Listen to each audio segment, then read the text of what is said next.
another review completed, and boy, oh boy, was it an experience. Being a massive fan of Dead by Daylight from way back when it came out, we saw that Texas Chainsaw Massacre was definitely coming out. Survivors put up against the Killers. The vibe to play it was definitely there. But is it a good game? Is it worth your money? I know it's available at the moment on Game Pass on Xbox. So if you wanted just to even sample the game yourself without having to spend any money, you can actually just install the game off of Xbox Game Pass and off you go. But I've already put in over 10 hours in the game itself. I've got a full document of notes to go through. But we'll break it down just like we always do, with the same sort of template that I use, and I hope you enjoy it. So the very first thing that we look into, as per usual, is the choice of music, the audio that's used itself. And if you are familiar with the Texas Chainsaw Massacre movies, you're going to get the exact same audio vibe from in the game. It's extremely similar. It's got that very haunting, very spooky dynamic as well to it, and it just works very well. I can't say anything really negative about the soundtrack that they utilized. Where it comes down to the audio effects in the game, mainly the chainsaw that's actually used, which is very, very frightening to hear, even heading your way as a survivor in the game. Again, I can't really say anything negative about the audio. It all works really, really well within the game itself. So I'm not going to dwindle on it. I'm just going to move straight on to the next subject. The voice acting, there isn't a lot of audio dialogue within the game itself. There are interactions within the survivors or the victims themselves, and there's a couple of audio lines from some of the killers that you can actually play. But this game, there is no story premise in the game itself. There's no single player, there's no offline.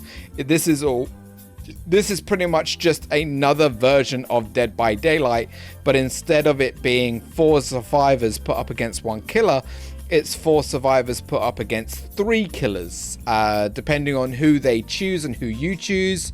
There are 4 total killers, and there are 5 total killers, and there are 5 total survivors. So it's 5 on 5, which I just don't feel it's enough. If you want to include the grandpa as one of the killers in a way, sure, I guess. I guess it's completely up to you, but there isn't a lot of chitter chatter. There isn't a lot of vocal dialogue, so I can't really penalize this game for it. To be fair, there isn't. If you play Dead by Daylight, there isn't really that much vocal dialogue in that either. To be honest, there really isn't. So it's not something that they heavily focused on, to be fair. In terms of the graphics though, I'm not gonna knock it. The game definitely looks extremely beautiful. The variety of maps, the variations that they have, whether it be in the daytime, the evening, dawn, or nighttime, or the maps look absolutely fantastic, and they're very, very, very well presented. They are very large too, especially the mining basement area that you can run around while Leatherface is pretty much chasing you about. And then when you actually manage to leave the mining area and actually get into the house itself, the houses, some of them have certain floors to them, so you can actually go upstairs to the high attic area and run around. And then you've got the floral or the outside garden itself, which is pretty big, with lots of obstacles that allow the victims or the survivors to be able to navigate through and escape the chases that they're in. So I can't really knock the way that the game looks. It looks really, really well done.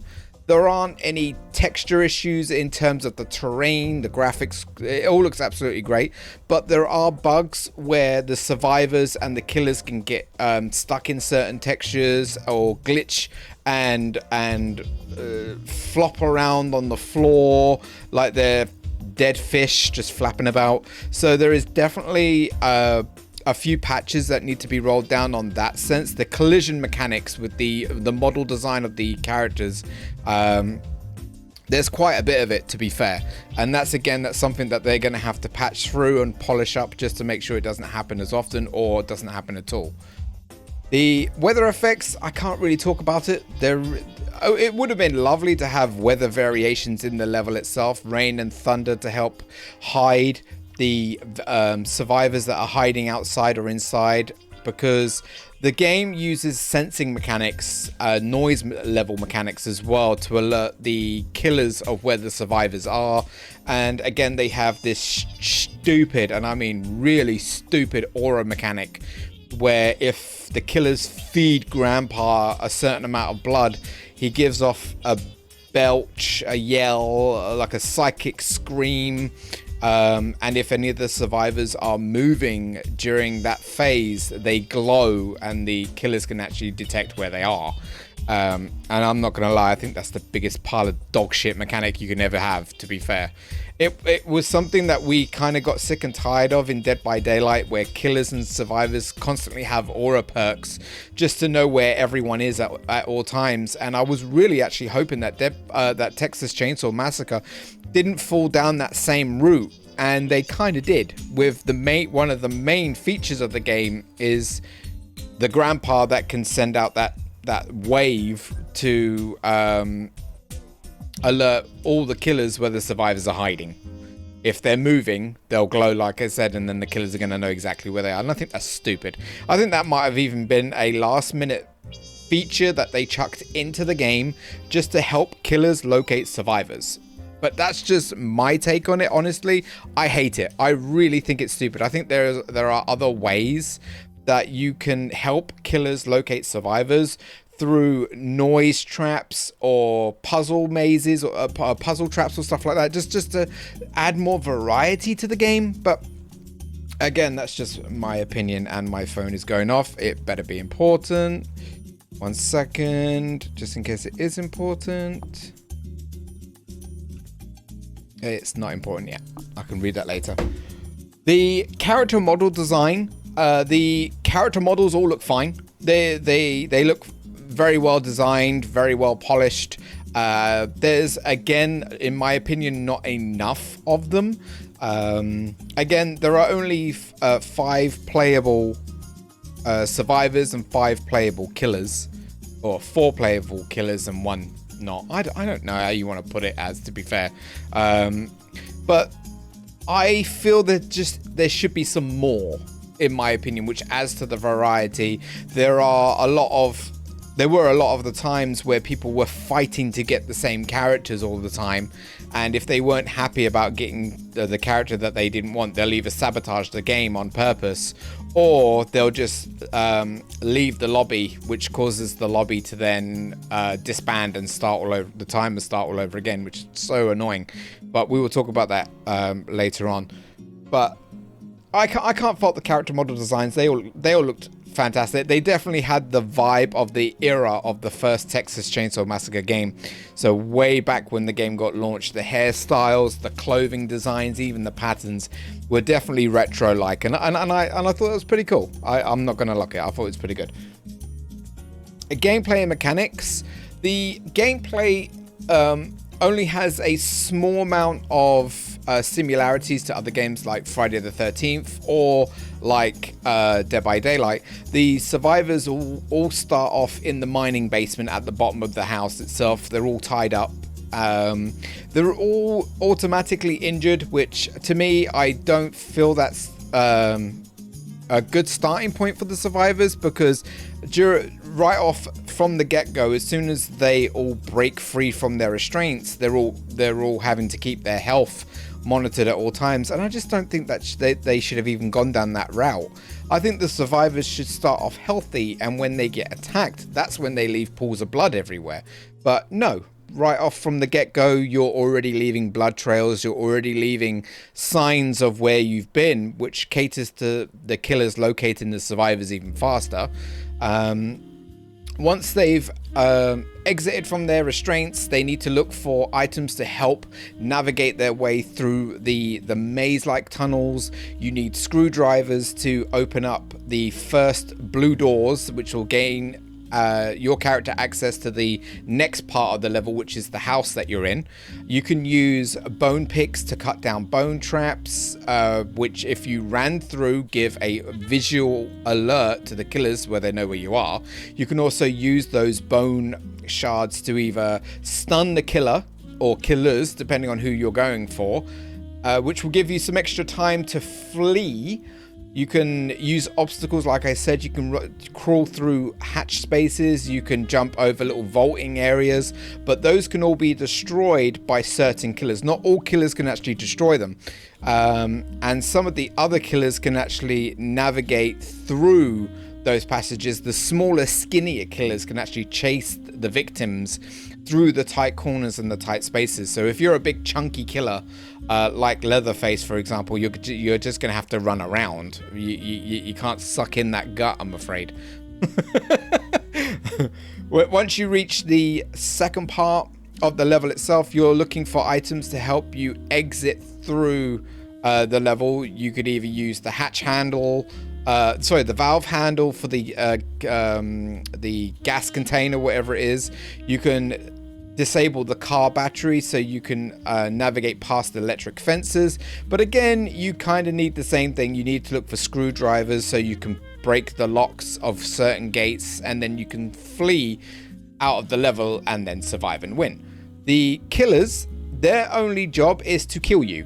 That's it. That's their only job. Bubba starts off in the basement with the hooked survivors, and the other two killers start off upstairs, and if they wanted to, they could pretty much bum rush you and your team straight away. If they wanted to, they can come straight downstairs, open up the blue doors, lock them behind them, and then you've got all three killers down in the mining area chasing the survivors around. And I think that's pretty stupid, to be fair. It really is. The killers can, if they want to, run around and look for sources of blood, which are in blood buckets, or they can attack the civilians directly on, the survivors directly on, and all the blood that they spill from those survivors they can feed to Grandpa.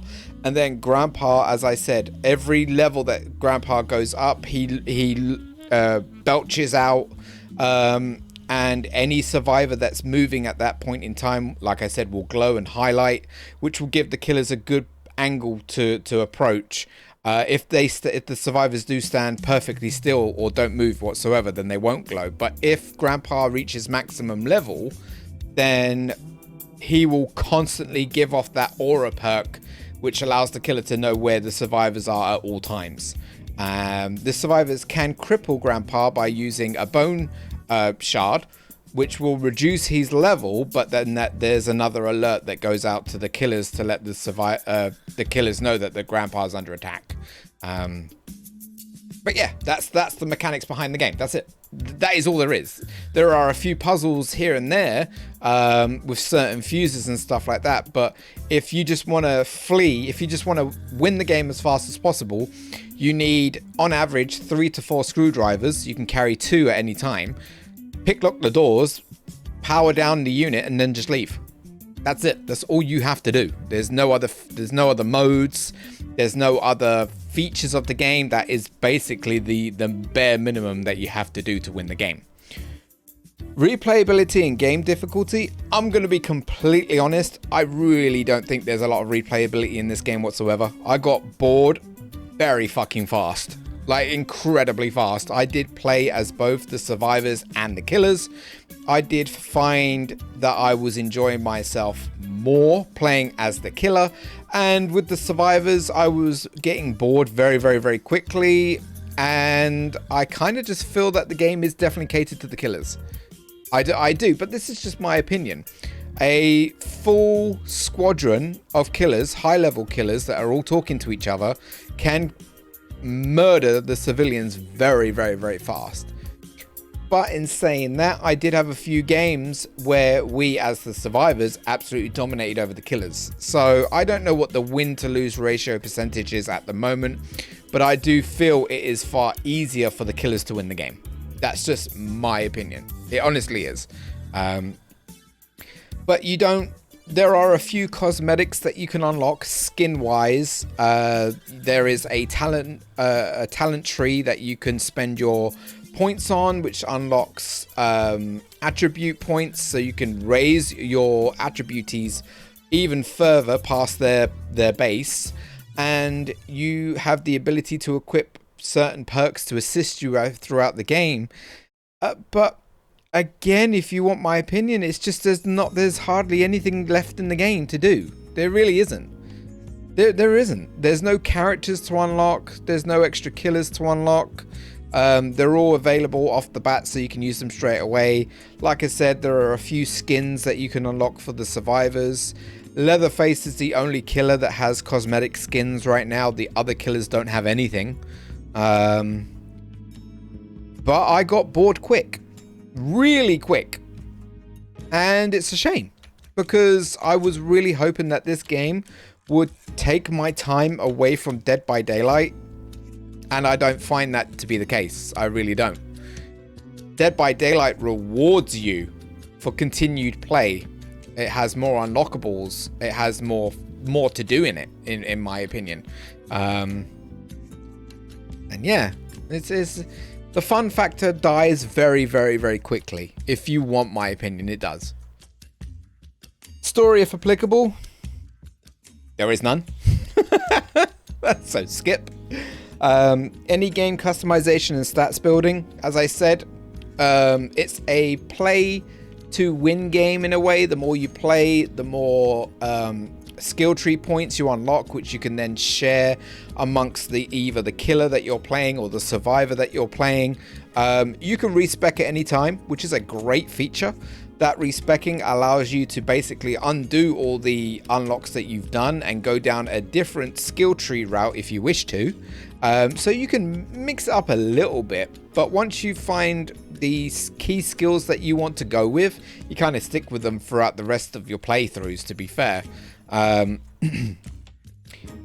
But yeah, I do like the feature that you can respec at any time, because sometimes people do make mistakes in the game and they're like, oh shit, I wish I went down this route instead of that route. So I like that. It's definitely a positive in my book. Online co-op modes, features and stability. This game is fully online. It's around 2 to 7 players online, but you can't do any custom games without a minimum of 4 friends to play with. But then again, I don't know why they say 2 anyway, because you can't play a match without a full group. The game won't let you start without a full group.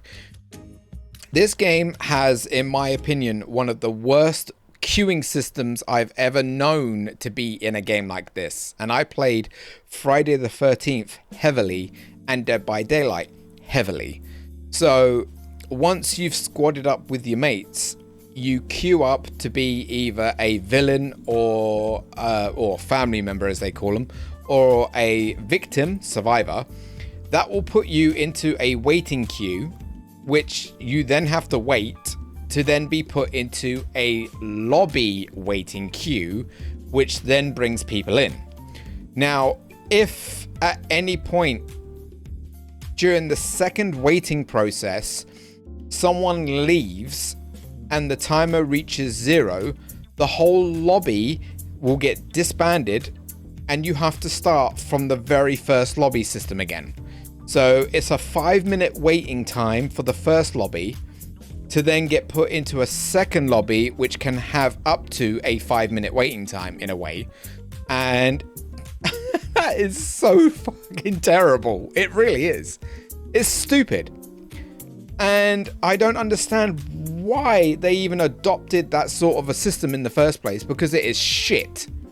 and is definitely going to impact the scoring of this review, because we wasted so much fucking time waiting to play the game, and because someone kept leaving, it kept disbanding the lobby and chucking us into the first lobby system again. It's dreadful.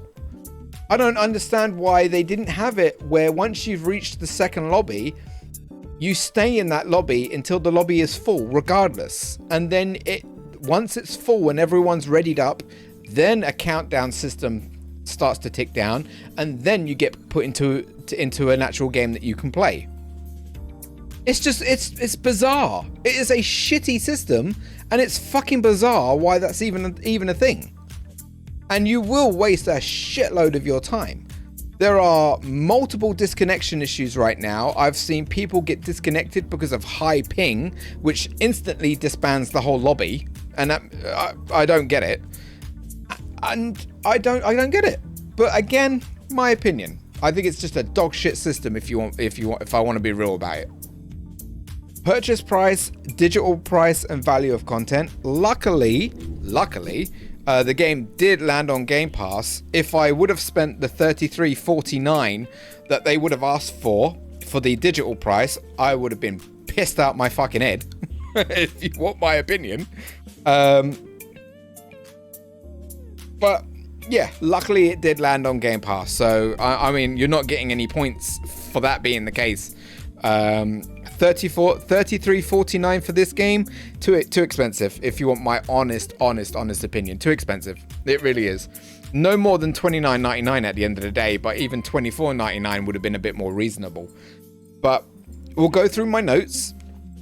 Everything that I pretty much wrote down as we played through the game. I love the fact that one of my eyes are interrupting my camera. I'm gonna have to hide him behind it's the left eye, isn't it? Yeah, it is the left eye. Let me see if I can go like, there we go, that's better. Okay, the Peggy 18 obviously, but there isn't dismemberment, which I don't know, would I have been happy if I was the killer and I was able to chop off their arms, their legs during executions? I think I would have been happy, to be honest. That would have been nice. If Leatherface caught the victim and then sliced through and you see the guts pouring out, I think that would put a smile on my face, but that's just who I am. I love horror movies, so that's just me. The game is 22 gig, which makes sense because there's not a lot of content in it. So that completely makes sense.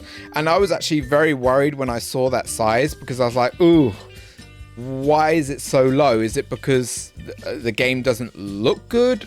Or is it because the game doesn't have enough content? I don't know, but we now know why.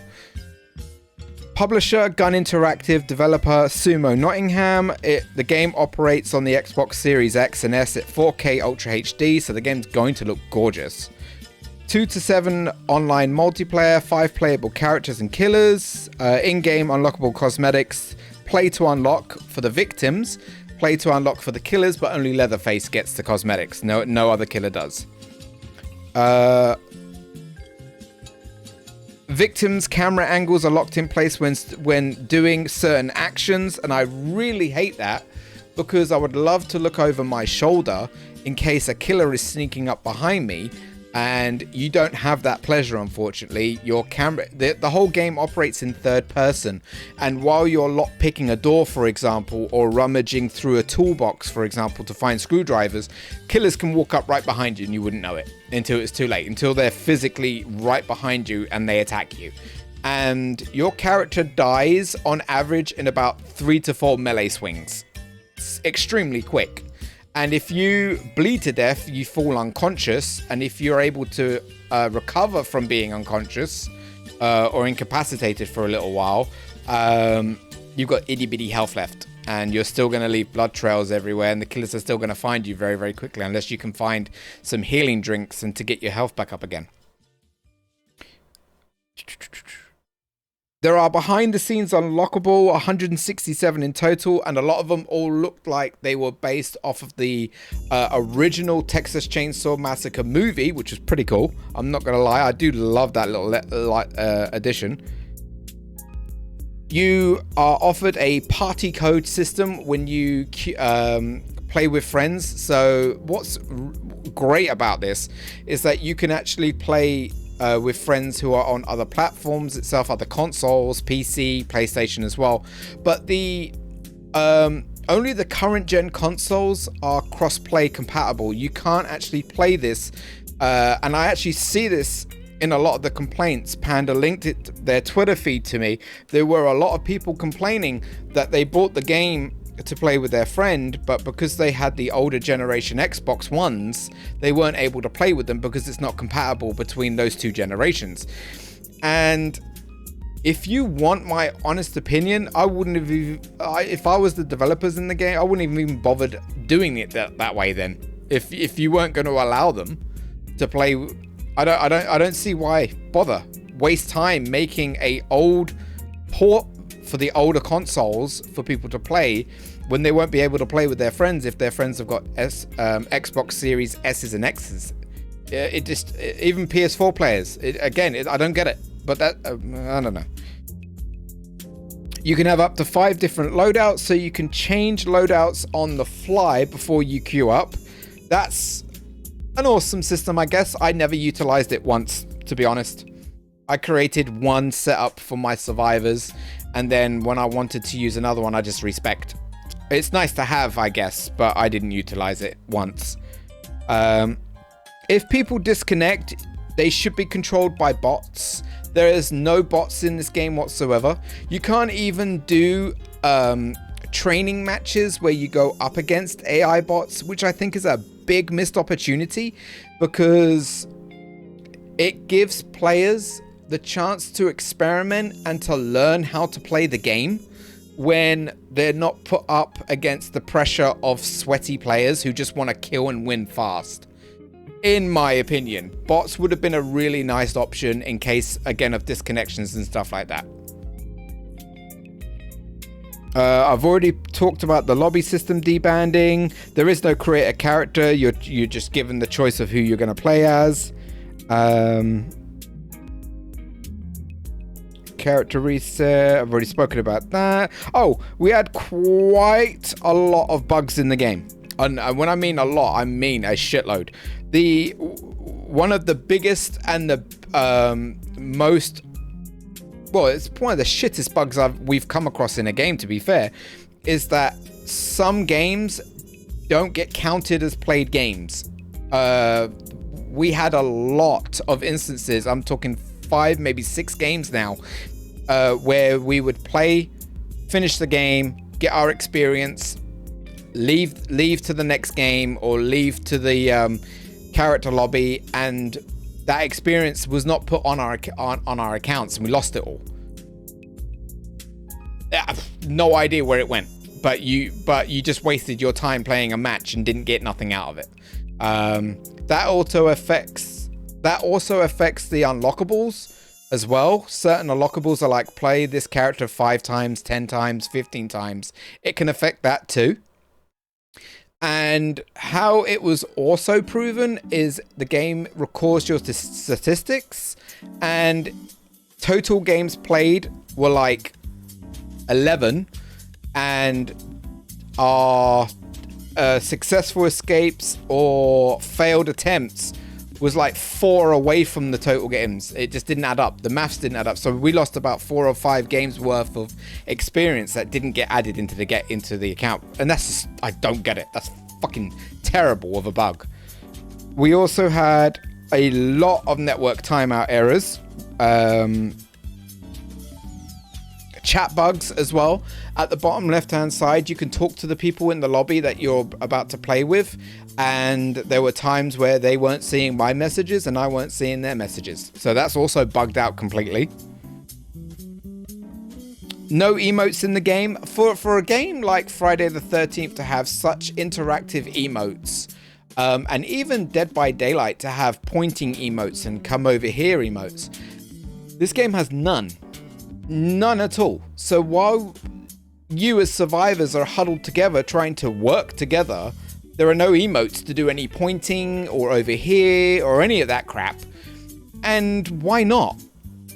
Why not for a new game in 2023? Why not? If it's supposed to be a strategy game where you're trying to work together to win against the killers.